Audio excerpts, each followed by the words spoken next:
Bonjour à tous et bienvenue sur cette première vidéo de notre série intitulée La biologie moléculaire expliquée à ta grand-mère.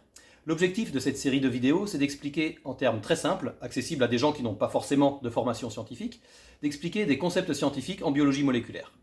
Et comme pour toutes nos autres vidéos, nous allons laisser ouverts les commentaires sur la plateforme YouTube, là en dessous.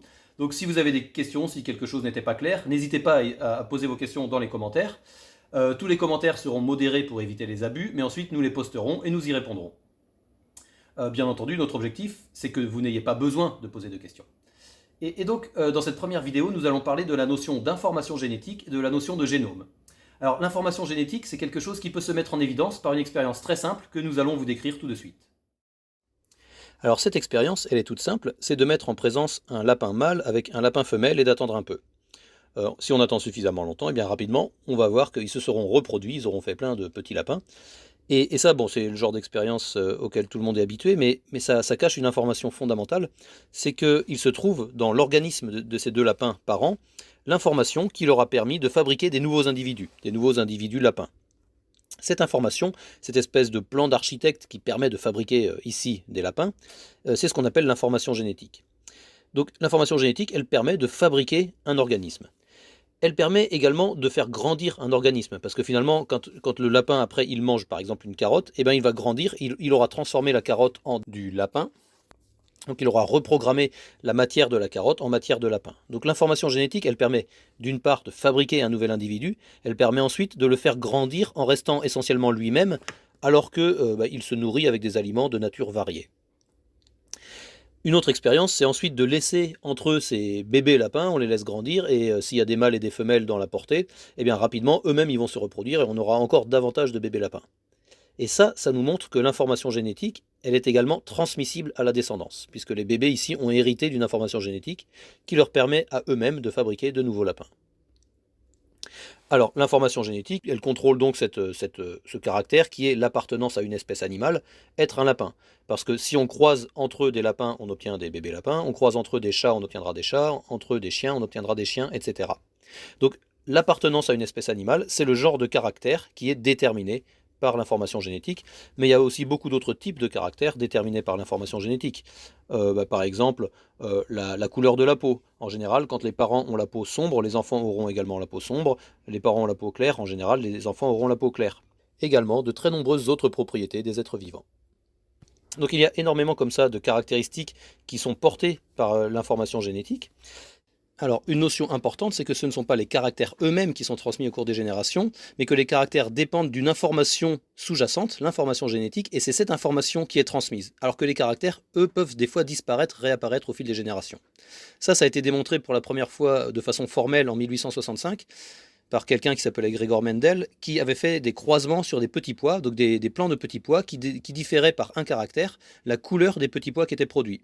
Donc il avait des plants qui produisaient des petits pois verts, des plants qui produisaient des petits pois jaunes, et quand on les croise entre eux, eh bien on s'aperçoit que la descendance ne fait que des fruits jaunes. Donc le caractère pois vert disparaît. Mais maintenant, si on croise entre eux ces plants de la première génération, on obtient donc une deuxième génération, et là dans cette deuxième génération, on obtient des plants qui font des fruits verts et des plants qui font des fruits jaunes. Donc le caractère vert réapparaît en deuxième génération. Et en plus, il réapparaît en suivant des règles bien spécifiques, puisque là, systématiquement, dans ce cas-là, un quart des plants avaient des fruits verts et trois quarts des plants avaient des fruits jaunes. Donc ça, c'est une expérience qui montre que ce ne sont pas les caractères eux-mêmes qui sont transmis d'une génération à la suivante, mais quelque chose qui est sous-jacent, qui est responsable de ce caractère, et qui est transmis en suivant des règles très spécifiques. Alors, un point de vocabulaire, ce qu'on appelle des caractères héréditaires, ce sont comme ça des caractères qui peuvent réapparaître comme ça au fil des générations dans une lignée. Il faut cependant faire attention parce que tous les caractères héréditaires ne sont pas déterminés par l'information génétique. Il y a des caractères qui sont héréditaires, qui sont transmis des parents aux enfants, mais qui n'ont pas pour support cette information génétique qui se trouve dans les organismes des individus, qui ont plutôt un support culturel. Un exemple tout bête, c'est par exemple si les deux parents parlent français, en général ils vont apprendre le français à leurs enfants, et donc si les parents parlent français, les enfants vont aussi parler français. En apparence, donc c'est un caractère qui est héréditaire, et en apparence, on pourrait se dire, c'est peut-être porté par l'information génétique, il y a peut-être quelque chose dans l'information génétique qui prédispose à parler français ou à parler anglais, espagnol, etc. En réalité, non. Ce qui se passe, c'est une transmission culturelle, c'est-à-dire que les parents biologiques sont en général ceux qui élèvent les enfants, et donc si les parents biologiques parlent français, en général, les enfants vont avoir tendance à parler français. Ici, on a affaire à une hérédité qui n'est pas génétique. Donc voilà, il y a une bonne partie des caractères héréditaires qui sont portés par l'information génétique, mais pas la totalité. Une autre notion qu'il faut bien garder à l'esprit, c'est que même pour les caractères qui sont contrôlés par l'information génétique, ils ne sont pas intégralement contrôlés que par l'information génétique. Je vous parlais tout à l'heure de la couleur de la peau. Je vous disais, si les parents ont la peau claire, les enfants vont avoir tendance à avoir la peau claire également. Mais maintenant, si ces enfants sont exposés au soleil, ils vont bronzer. Et donc on voit bien ici que le caractère de la couleur de la peau dépend d'un dialogue entre l'information génétique héritée des parents et bien, leur exposition à l'environnement. En fait, un dialogue entre l'inné et l'acquis. L'inné hérité des parents par l'information génétique, et l'acquis, c'est ce que vous faites de vos interactions avec l'environnement. Et c'est le cas de la grande majorité des caractéristiques des êtres vivants. En fait, les caractéristiques dépendent pour partie de ce qu'ils ont hérité de leurs parents en information génétique, et pour partie de ce qu'ils font de leurs interactions avec l'environnement. Et donc la question qui vient naturellement maintenant, c'est, puisque l'information génétique se trouve dans les individus, où se trouve-t-elle exactement? À quoi elle ressemble? Quelle est sa nature physique? Quelle couleur ça a? Quel aspect ça a?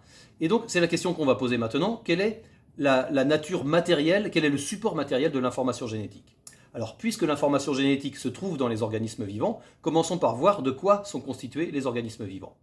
Tous les organismes sont constitués de cellules. Une cellule est un compartiment délimité par une membrane constituée essentiellement de matière grasse. Un organisme peut en posséder un nombre variable, il peut même être constitué d'une cellule unique. Tout le monde n'est pas d'accord sur ce qui peut être considéré comme vivant. Certains pensent que les virus sont vivants. Dans cette définition, ils seraient alors des exceptions car ils n'ont pas de cellules. Nous voyons ici une image de cellules du sang, où chaque petit compartiment correspond à une cellule. Elles sont colorées pour faire ressortir leur contraste. On peut voir qu'elles ne sont pas toutes pareilles. Il existe en effet différents types de cellules, comme ici des globules rouges ou des globules blancs. Puisque l'information génétique se trouve dans l'organisme et que l'organisme est constitué de cellules, on peut soupçonner que c'est dans chaque cellule de l'organisme que se trouve l'information génétique. Dans le cas des organismes unicellulaires, ceux qui sont constitués d'une seule cellule, le résultat est trivial. Puisque l'information se trouve dans l'organisme et que l'organisme c'est la cellule, alors évidemment, leur information génétique se trouve dans leur unique cellule. Mais dans le cas des organismes pluricellulaires, on peut se poser la question. Or, il se trouve qu'à chaque fois, même pour les organismes pluricellulaires, le développement commence par une cellule unique. Par exemple, un ovule fécondé par un spermatozoïde. Ensuite, cette cellule unique se divise un grand nombre de fois jusqu'à donner toutes les cellules de l'organisme adulte. Or, chez l'organisme adulte également, les cellules expriment les caractères génétiques, par exemple hérités des parents. Ce qui signifie donc que, probablement, au cours de toutes ces divisions cellulaires, l'information génétique a dû se propager et se transmettre des cellules mères aux cellules filles. C'est ce qu'on peut soupçonner, mais il restait encore à trouver quel était le support matériel qui, comme ça, se transmettait de cellules mères en cellules filles à chaque division cellulaire. Regardez maintenant cette vidéo. Il s'agit de cellules d'embryons de moucherons. Certains composants de la cellule ont été rendus fluorescents en laboratoire. La vidéo est accélérée, une image a été prise toutes les 5 minutes. On peut voir des bâtonnets qui se condensent puis se répartissent dans deux cellules filles, les cellules qui résultent de la division. Les bâtonnets se redécondensent une fois la division terminée. On appelle ces bâtonnets des chromosomes, ils ont été découverts à la fin du 19e siècle. Et maintenant, comment les chromosomes se comportent-ils quand ce sont les individus eux-mêmes qui se reproduisent et non plus simplement les cellules qui se divisent dans un individu donné? Eh bien, la situation est un peu compliquée par le fait que chez de très nombreuses espèces, alors avec des exceptions comme toujours, mais chez la plupart des animaux, des végétaux, des champignons, mais également de très nombreuses autres espèces, eh bien, les chromosomes viennent par paires. C'est-à-dire que dans chaque cellule, à de très rares exceptions près, dans chaque cellule, il y a deux copies de chacun des chromosomes. Donc on les repère parce qu'ils ont la même taille, le même aspect, et donc il y en a deux de chaque. Il se trouve également que chez de très nombreuses espèces, et c'est le cas notamment chez tous les mammifères, c'est le cas également chez un moucheron dont on reparlera plus tard, qui a été très étudié en génétique, ce moucheron qu'on appelle la drosophile, eh bien, il y a une exception à cette règle, c'est que chez les mâles, il y a une paire de chromosomes où les chromosomes sont assez différents l'un de l'autre. Il y a un grand chromosome qu'on appelle le chromosome X, et un petit qu'on appelle le chromosome Y dans les cellules des mâles, alors que chez les femelles, on trouve deux chromosomes X, donc là encore, une paire de chromosomes très semblables l'un à l'autre. Et donc, tout au long de la vie de l'organisme, avant chaque division cellulaire, la cellule commence par dupliquer ses chromosomes et répartit entre ces deux cellules filles une des deux copies de chacun des deux chromosomes de chaque paire. C'est ce qui fait que chaque cellule fille hérite toujours du même nombre de chromosomes et que le nombre de chromosomes ne diminue pas au fil des divisions cellulaires. Mais là, il y a une exception, c'est avant la reproduction sexuée, quand chacun des deux parents fabrique ces cellules qui permettront la fécondation, donc quand les mâles fabriquent les spermatozoïdes, quand les femelles fabriquent les ovules, eh bien, ils ne déposent dans ces cellules un peu spéciales que la moitié de leur jeu de chromosomes. En fait, pour chacune des paires de chromosomes, ils ne déposent qu'un des deux chromosomes de la paire. Ce qui fait que donc, les ovules et les spermatozoïdes possèdent 2 fois moins de chromosomes que les autres cellules. C'est pour ça que je vous disais tout à l'heure que la règle des chromosomes qui vont par paire, il y a quand même quelques exceptions, et ça c'est une exception. Et ensuite, à la fécondation, lorsque le spermatozoïde viendra féconder un ovule, l'œuf fécondé reconstituera des paires de chromosomes, puisque dans chaque paire de chromosomes, il y aura un chromosome d'origine paternelle et un chromosome d'origine maternelle. Au début du XXe siècle, le labo de Thomas Morgan étudiait la biologie de petites mouches appelées drosophiles, qui ont normalement les yeux rouges. Un jour, un mâle mutant qui avait les yeux blancs est apparu dans leur culture. Ils ont réalisé une série de croisements, d'abord entre ce mâle aux yeux blancs et des femelles aux yeux rouges de leur élevage, puis entre les descendants de ces croisements. Et ils se sont aperçus qu'ils obtenaient des mouches aux yeux rouges ou blancs selon la provenance de leur chromosome X. Ils ont déduit de ces observations que l'information génétique produisant des yeux rouges ou blancs était portée par le chromosome X. C'est ainsi que l'on a compris que l'information génétique est portée par les chromosomes. Et donc ce résultat dans le labo de Morgan a démontré que le morceau d'information génétique qui contrôlait comme ça la couleur de l'œil de la drosophile, ce morceau d'information génétique se trouvait sur le chromosome X. Alors on a décidé ensuite d'appeler gène un morceau d'information génétique qui contrôle un caractère donné, étant donné que bien souvent, pour un certain caractère, il y a de très nombreux gènes qui participent à son contrôle. Donc le gène dont il était question ici participe au contrôle de la couleur de l'œil de la drosophile, mais il y a d'autres gènes qui y participent également. Et ce résultat a ensuite été généralisé tout au long du XXe siècle. Chez de très nombreuses espèces, on a pu localiser comme ça de très nombreux gènes sur toutes sortes de chromosomes. Alors, un point de vocabulaire, ce qu'on appelle le génome d'un individu, c'est l'ensemble de ces gènes. Mais alors maintenant, on aimerait bien aller encore un peu plus loin, puisque on a vu que les gènes étaient portés par les chromosomes, on aimerait savoir ce qu'il y a dans les chromosomes. Alors, chimiquement, les chromosomes sont constitués essentiellement d'une molécule qu'on appelle l'ADN, pour acide désoxyribonucléique, qui est une molécule en général de très grande taille, pour une molécule, et un autre type de composés qui sont les protéines. Les protéines, c'est un type de composé dont on reparlera notamment dans une vidéo ultérieure. Alors maintenant, intéressons-nous à la molécule d'ADN. Vous avez ici une représentation de la structure d'un petit extrait d'une molécule d'ADN. Un tout petit extrait, parce que je vous disais tout à l'heure, c'est une molécule de très grande taille, donc il faut imaginer qu'elle s'étend très loin vers le haut de la diapo et très loin vers le bas de la diapo. Donc là, vous avez juste un zoom sur une toute petite partie. Ce que vous voyez ici, ce sont des atomes. Les coins de tous ces petits polygones représentent des atomes, et les traits qui rejoignent les coins de ces polygones, ces traits, ce sont des liaisons entre les atomes. Donc vous voyez ici, on est à l'échelle de l'atome, c'est une échelle microscopique, c'est de l'ordre du 10 milliardième de mètre. Donc c'est quelque chose qui est tellement petit qu'on ne peut même pas le voir en microscopie. Vous avez vu, pour le moment dans cette vidéo, on a vu des cellules au microscope, on a vu des chromosomes au microscope. Là, la structure de l'ADN, c'est tellement petit que même la microscopie n'arrive pas à le déterminer. Donc la structure de l'ADN, en fait, elle est basée non pas sur une imagerie en microscopie, mais sur des méthodes de diffraction, donc des méthodes de physique, de cristallographie. Donc ce qu'on voit ici, c'est les atomes qui constituent l'ADN. Donc il y a un code couleur. Les atomes de carbone sont ici représentés en vert, oxygène en rouge, le phosphore en orange, l'azote en bleu, et on n'a pas représenté les atomes d'hydrogène pour plus de simplicité.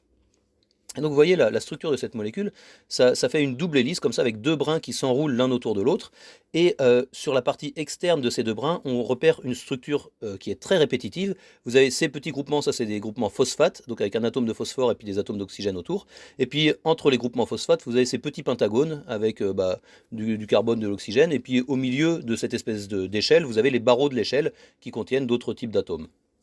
Et donc sur les montants de l'échelle, la structure est très très répétitive avec un phosphate, un pentagone, etc.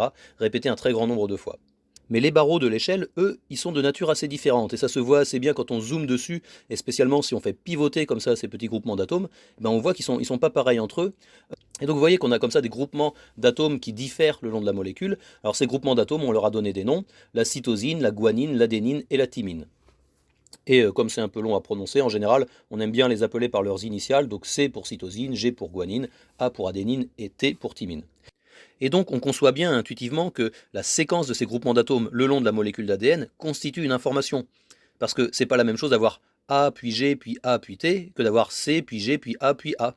Donc on conçoit assez bien qu'effectivement une information puisse être codée comme ça dans cette succession de groupements d'atomes le long de la molécule d'ADN.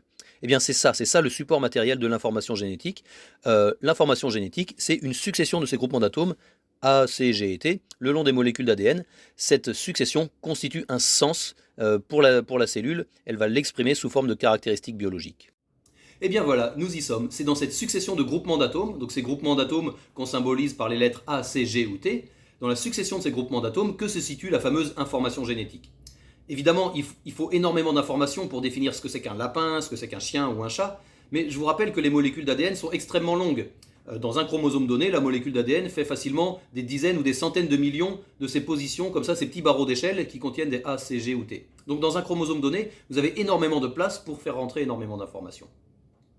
Il y a encore des niveaux supplémentaires de codage de l'information biologique, et notamment quelque chose dont on parle beaucoup dans le grand public, et souvent de façon très approximative, voire tout à fait fausse, c'est le codage épigénétique de l'information. Donc ça fera l'objet d'une vidéo ultérieure. Qu'est-ce que c'est que l'information épigénétique ?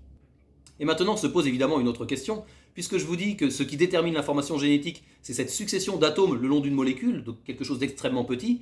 On peut se demander comment quelque chose d'aussi petit peut contrôler des choses aussi grosses, aussi visibles que la taille de l'individu, la couleur de son pelage, etc., etc. Donc ça, ce sera l'objet de la prochaine vidéo dans notre série La biologie moléculaire expliquée à ta grand-mère, où on cherchera à expliquer comment l'ADN détermine le vivant. Comment comme ça des groupements d'atomes le long d'une molécule, quelque chose de tout petit, peut contrôler des choses aussi grosses, aussi visibles que des caractéristiques physiologiques de l'individu.